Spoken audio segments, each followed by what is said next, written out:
নমস্কার। আমরা ক্লাস 10 এ 5 নম্বর যে লেসন আছে আওয়ার রানওয়ে কাইট এই সম্পর্কে আজকে আমরা পড়ব। তো আওয়ার রানওয়ে কাইট মানে আমাদের যে পলায়মান ঘুড়ি, এটা লিখেছেন কে? Lucy Montgomery. তো লুসি মন্ট হিসেবেই আমরা জানবো। তো ইনি লিখেছেন, তো নাম শুনে বুঝতে পারা যাচ্ছে কোথাকার কবি বা কোথাকার অথর হতে পারে। তো দেখি, লুসি মন্টগোমারি 1874 to 1942, মানে 1874 খ্রিস্টাব্দে জন্ম এবং 1942 খ্রিস্টাব্দে তার মৃত্যু। was a Canadian author best known for a series of novels beginning with Annie of Green Gables। মানে ইনি হচ্ছে কানাডার একজন কবি বা একজন অথর লেখক, যে বেশ কিছুটা স্টোরি রাইটিং এর জন্য বিখ্যাত। তার স্টোরি রাইটিং গুলো কিরকম? অ্যানি অফ গ্রিন গ্যাভেলস এরকম টাইপের, যে উপন্যাস টাইপের যে সিরিজ ওয়াইজ যে উপন্যাস গুলো হয় তার জন্য ইনি কিন্তু বিখ্যাত। She wrote numerous novels, poems and short stories. Numerous মানে প্রচুর, সে প্রচুর পরিমাণে কবিতা, গল্প এবং উপন্যাস আরো কিছু লিখেছেন আর কি। She was made an officer of the Order of the British Empire in 1935। 1935 খ্রিস্টাব্দে ব্রিটিশ সরকারের অধীনে তিনি কিন্তু একজন অফিসার হিসেবে যুক্ত হয়েছিলেন। তো নাম শুনেই বোঝা যাচ্ছে যে লুসি একজন মহিলা কবি, মহিলা অথর, যিনি একজন কানাডিয়ান অথর এবং বেশ কিছু স্টোরিজ, গল্প, নোভেলস এগুলো কিন্তু লিখেছে। তো এই যে বর্তমানে যে স্টোরিটা আমরা পড়বো আওয়ার রানওয়ে কাইট, এটা কিন্তু তারই লেখা। ইনি একজন, মনে রাখতে হবে, ইনি একজন মহিলা লেখিকা। This short story is about a brother and a sister living on an isolated island with their father। মানে এই যে বর্তমানে যে গল্পটা আমরা পড়বো সেটাতে দেখতে পাবো যে একজন ভাই এবং একজন বোন, যারা এই আইসোলেটেড আইল্যান্ডে বাস করছে, একটা যেখানে কেউই আর কি বাস করে না, এরকম একটা একাকিত্ব, একটা আইল্যান্ড দ্বীপের মধ্যে কিন্তু তার বাবার সাথে বাস করে। Who through a series of incident get reunited with their long lost relatives. যারা কি হয়েছে যে অনেক দীর্ঘদিন পর একটা কিছু সিরিজ অফ ইনসিডেন্ট, তো ইনসিডেন্টের মাধ্যমে, কিছু ঘটনার মাধ্যমে তারা আবার পুনরায় তাদের আত্মীয়র সঙ্গে মিলিত হয়, সেটাই দেখানো হচ্ছে। ইট ইজ এ টাচিং টেল, এটা একটা হৃদয়স্পর্শী একটা গল্প, that underlines the values of relationship, যেটা রিলেশনশিপের যে বন্ধনটা কি বা ভ্যালু, মূল্যটা কি, সেটাই কিন্তু বোঝায়। তো ইউনিট 1-এ দেখি। তার আগে আমি বলি, এখানে মহিলা যে কবি লুসি, অনেকে বলে এই গল্পটা লুসির উপর নির্ভর করেই গড়ে উঠছে, অনেকে কিন্তু সেটাই মেনশন করে, মেবি হতেও পারে। কিন্তু আমি বলবো এখানটাতে যে বারবার যে আই মি মেনশন করা হচ্ছে, তো এখানটাতে আমরা স্পিকার অর্থাৎ যে গল্পটা বলছে তো তাকেই আমরা কিন্তু ধরবো। তো আই অর্থাৎ আমরা ন্যারেটর কিংবা স্পিকারকেই আমরা কিন্তু রিপ্রেজেন্ট করব। এখানে যদি কোথাও একটা লেখা থাকতো যে এখানে লুসি তার নিজের কথা বলছে, তাহলে অবশ্যই আমরা লুসিকে ব্যবহার করতাম, কিন্তু এখানে কোথাও কিন্তু লেখা নেই। দেখো এই স্টোরিটাতেও প্রথমে যে সাবস্টেন্স যেটা, যেখানে বলে দিয়েছে যে এই গল্পটা হচ্ছে একটা ব্রাদার এবং একটা সিস্টারের, একটা ভাই এবং একটা বোনের গল্প বলে দিয়েছে। এবার কোথাও মেনশন করা নাই যে সেই বোনটা হচ্ছে লুসি নিজে বা ক্লড যে ছেলেটা আছে সে তার ভাই, কোথাও কিন্তু মেনশন করা হচ্ছে না।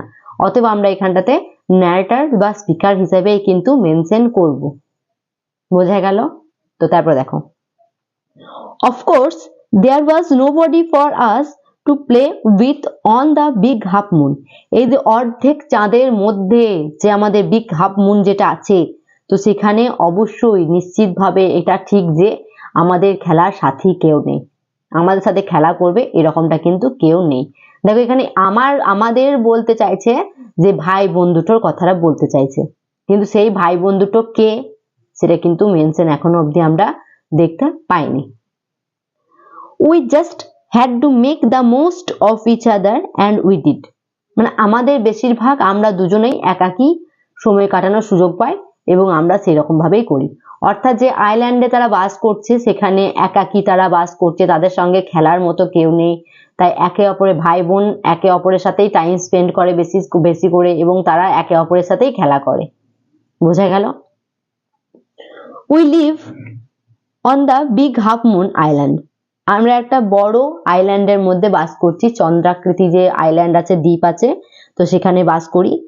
উই, এবার দেখো এখানে উই শব্দটার মধ্যে দিয়ে কি বলতে চাইছে, we are father and Claude, মানে উই মেনশন করতে চাইছে যে আমরা, আমার বাবা, অ্যান্ড ক্লড অ্যান্ড আই, আমার বাবা, ক্লড এবং আই আমি নিজে অর্থে, নারটার নিজে, and aunt Esther and Mimi and Dick, এবং কাকিমা বা পিসি যেটাই বলি না কেন, পিসি এস্টার, তার ছেলে মেয়ে যেটা হচ্ছে মিমি এবং ডিক, এই সমস্ত মানে সমস্ত মেম্বার্স গুলোকে একসাথে উই রিপ্রেজেন্ট করছে। Here we means the Claude calls father and his sister বা এল্ডার সিস্টার যাই বলি না কেন, his cousins and his aunt. It is all on account of the kite that there are more of us. বলছে এখানে এই সমস্ত ঘটনাটা কিন্তু একটা ঘুড়ির জন্যই কিন্তু ঘটেছে এবং আমরা সবাই কিন্তু মিলিত হয়েছি, আমাদের সবার সাথে কিন্তু দেখা হয়েছে। দেখো প্রথম লাইনেই কিন্তু বলছিল যে আমাদের এখানে খেলার মতন কেউ নেই, তার পরবর্তী ক্ষেত্রেই বলছে যে আমরা বলতে কাকিমা, কাকিমার ছেলে মেয়ে, ক্লড, আমি, আমার বাবা, এরকম সবাইকে বলতে চাইছে। হঠাৎ করে দেখো একটা স্পেস চেঞ্জ হয়ে যাচ্ছে, যে যেখানে বলছে আমাদের খেলার কেউ সাথী ছিল না, আর এখানে হঠাৎ করে বলছে আমরা এতজন ছিলাম। তাহলে মাঝখানে কিন্তু কোথাও একটা কোনো সিরিজ অফ ইনসিডেন্ট কিন্তু ঘটেছে, কোথাও কিন্তু কিছু ঘটনা ঘটেছে যার ফলে তারা কিন্তু রিইউনিটেড হয়েছে। তো সেই ঘটনাটাকে আমরা পড়বো। প্রথমে তারা একা ছিল, প্রথমে তারা একসাথে ছিল, তবে কোনো একটা ঘটনার মাধ্যমে তারা ডিফারেন্স ক্রিয়েট করেছে, তাদের মধ্যে দূরত্ব এসেছে বা তারা হারিয়ে গেছে একে অপরের সাথে, তার পরবর্তী ক্ষেত্রে আবার তারা রিইউনাইটেড হয়েছে। তো দেখো, this is what I want to tell you about, এবার এই ঘটনাটাকেই আমি এখন তোমাদেরকে বলতে চাইছি। এবার কিভাবে তারা পুনরায় একত্রিত হলো, আবার রিইউনাইটেড হলো, সেটাকে এখন বলতে চাইছে। Father is the keeper of big half moon light house. Light house মানে হচ্ছে বন্দরের কাছে যে একটা বড় টাওয়ারের মতো থাকে, যেখানে আর কি লাইটের ব্যবস্থা থাকে, তো সেই জায়গাটাকে বলছে লাইট হাউস। তো বাবা হচ্ছে ওই যে হাফ মুনের যে জায়গাটা, সেখানকার যে লাইট হাউস আছে তারই রক্ষক, মানে সে লাইট হাউসটাকে দেখাশোনা করে। আই অ্যাম 11 years old, আমি এখন 11 বছর বয়স। ক্লড ইজ 12, ক্লড মানে দাদা হচ্ছে 12 বছর, অবভিয়াসলি 1 বছরের বড়, 1 বছরের সিনিয়র মানে সে দাদা। ইন উইন্টার, যখন শীতকাল আসে, when the harbor is frozen over, Harbour মানে হচ্ছে বন্দরটা, যখন এই বন্দরটা ফ্রোজেন ওভার হয়ে যায়, মানে ফ্রিজ পড়ে যখন বরফ পড়ে যখন ওভার হয়ে যায়, বরফ আবৃত হয়ে যায়, we all move over to the mainland, আমরা তখন মেনল্যান্ডের দিকে মানে স্থলভূমির দিকে কিন্তু প্রধান মূল ভূখণ্ডের দিকে কিন্তু আমরা কি করি, আমরা সব শিফট হয়ে যাই। as soon as the spring comes back we sail to our own dear island, আবার যখন স্প্রিং যখন আসে, যখন বসন্তের শুরুতে বসন্ত যখন আসে, তখন আমরা কিন্তু আবার আমরা ব্যাক করে সেই আইল্যান্ডের দিকেই যাই, কিন্তু আইল্যান্ডে, আমাদের প্রিয় আইল্যান্ডে ফিরে আসি, প্রিয় দ্বীপে ফিরে আসি। The funny part used to be that, মানে সব থেকে মজাদার মুহূর্ত হচ্ছে এটাই যে people always pitied us when the time came for us to return, যখন আমাদের ফিরে আসার যখন টাইম হয় তখন কিন্তু লোকজনের আমাদের দিকে চেয়ে দেখে যে হাসছে বা একটা যে দুঃখ করুণা প্রকাশ করছে, একটা যে সহানুভূতি প্রকাশ করছে, সেটাকে দেখেই কিন্তু সব দিকে সেটা হচ্ছে মজাদার কাহিনী। দেশে তারা বলতো we must be so lonesome over there, সেখানে আমরা অবশ্যই একাকিত্ব অনুভব করব। আমরা সেখানে অবশ্যই একাকিত্ব অনুভব করব। With no other children near us. কেন? কারণ আমাদের আশেপাশে কোনো বাচ্চা টাচ্চা কিন্তু সেখানে নেই যে খেলার সাথী হবে আমাদের। তো আমাদেরকে পুনরায় কিন্তু একা থাকতে হবে। উইন্টারে যখন তখন ফ্রোজেন যখন হয়ে যায় তখন তারা মেনল্যান্ডের দিকে আসে এবং অনেক খেলার সাথী পায়, কিন্তু স্প্রিং এর সময় তারা আবার মেনল্যান্ড থেকে আইল্যান্ডের দিকে তারা শিফট হয়ে যায় এবং সেখানে তারা একাকিত্ব অনুভব করে। অফকোর্স, অবশ্যই Claude and I would have like to have someone to play with us. ক্লডের এবং আমার অবশ্যই একজন কাউকে চাই যারা একসাথে আমরা খেলা করব। It is hard to run pirate cave and things like that only with two. শুধুমাত্র আমাদের দুজনের ক্ষেত্রে এই যে গুহার মধ্যে লুকিয়ে লুকিয়ে খেলা করাটা খুবই কঠিন হয়ে পড়ে। দুজনের মধ্যে অনেকটা আছে লুকোচুরি খেলার মতো। দুজনে কি লুকোচুরি খেলা হয় নাকি খেলার মধ্যে কোনো ইন্টারেস্ট আছে? তাই বলছে যে চুপি চুপি পাইরেটস গেমের যে গেমস গুলো আছে সেগুলোতে দুজন খেলা মানে একটা যথেষ্ট হার্ড লেভেলের একটা খেলা, যথেষ্ট কঠিন, দুজনের জন্য হয় না। তো তারপর বলছে যে but we use to quarrel a good deal with the mainland children in winter. যখন আমরা উইন্টারে যখন মেনল্যান্ডের দিকে যাই তখন আমরা বাচ্চা কাচ্চার সঙ্গে অনেক কিছু ঝগড়া করি, অনেক ঝগড়া লেগেছে।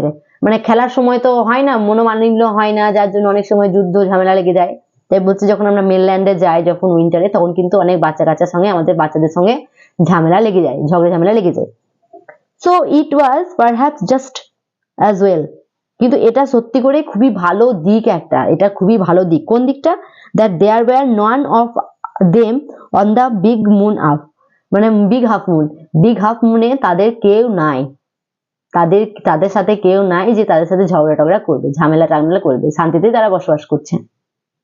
Clod and I never called এবং আমি কখনোই কিন্তু ঝামেলা করিনি। টু বি শিওর, এটা নিশ্চিত যে father did not seem to have any relationship except us, মানে এটা নিশ্চিত যে আমরা ছাড়া, ক্লড এবং আমি ছাড়া আমার বাবার কিন্তু আর কোনো আত্মীয় স্বজন বা রিলেটিভস কিন্তু নেই। তারপরে কি বলছে? This use to puzzle Claude and me, আর এটাই কিন্তু আমাকে এবং মানে যে ক্লড আছে তাকে কিন্তু আশ্চর্য করে যে মেনল্যান্ডে সবার রিলেটেড আছে কিন্তু আমাদের কোনো রিলেশনশিপ, আমাদের কোনো রিলেটিভস নেই কেন? এই ভাবনাটাই কিন্তু তাদের দুজনকে কি করে একটা আশ্চর্যচকিত করে, একটা কি বলবো, সারপ্রাইজড করে তাদেরকে।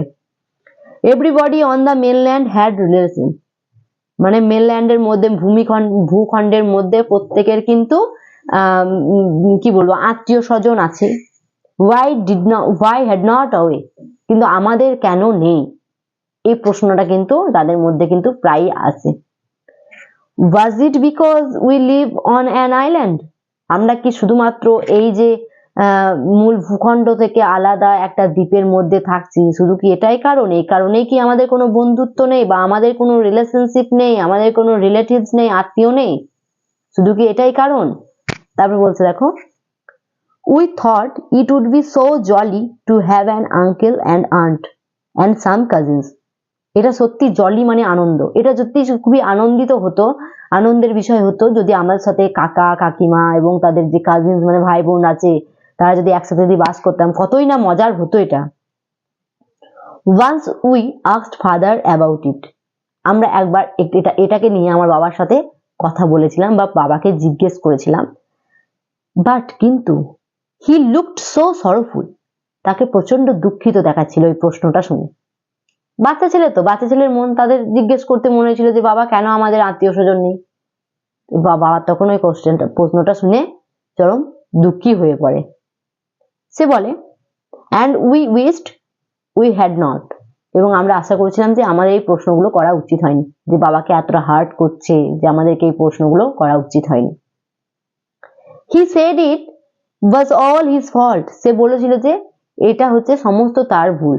এই যে তার যে আত্মীয় স্বজন নেই, তাদের যে কোনো রিলেটিভস নেই, খেলার সাথী নেই, তারা একাকিত্ব যে ডিজোলেট আইল্যান্ডের মধ্যে বাস করছে, এ সমস্ত কিছু ফল্ট হচ্ছে ক্লডের বাবার। তো ক্লডের বাবার ভুলের জন্য এই কাণ্ডগুলো ঘটেছে। Claude and I did not understand what he meant, Claude এবং আমি বুঝতে পারলাম না যে সে কি বলতে চাইলো, কি বলতে চাইলো, যে কি ভুল, কি হয়েছে না হয়েছে, তো কিছুই কিন্তু বুঝতে পারলো না। দেখো এটা হচ্ছে ইউনিট 1 এর মধ্যে আমরা দেখতে পেলাম যে ক্লড এবং তার যে বোন আছে তারা একটা দ্বীপের মধ্যে একাকিত্ব বাস করে, তাদের সেখানে খেলার কোনো সাথী নেই, তাদের দুটো টাইমে তাদের স্পেস হয়, একটা হচ্ছে উইন্টার যখন হয়, যখন হারবার্ট যখন ফ্রোজেন হয়ে যায় তখন তারা মেনল্যান্ডের দিকে চলে আসে, এবং মেনল্যান্ডের পর যখন স্প্রিং এর টাইম আসে তখন আবার তারা ব্যাক করে আইল্যান্ডে যায়, এবং তাদের মধ্যে একটা দুঃখ আছে যে তাদের কেন আত্মীয় স্বজন নেই, আত্মীয় স্বজন তো সবারই আছে, মেনল্যান্ডে সবার আছে, সবার সঙ্গে খেলাধুলো করছে, ঝামেলা করছে। এবার এটা একদিক দিয়ে ভালো যে তাদের মধ্যে সেই মিশুকিটা আছে, তারা একটা আইল্যান্ডে বাস করছে, তাদের মধ্যে বেশি জন কেউ নেই, সে, তার বাবা এবং ক্লড নিজে।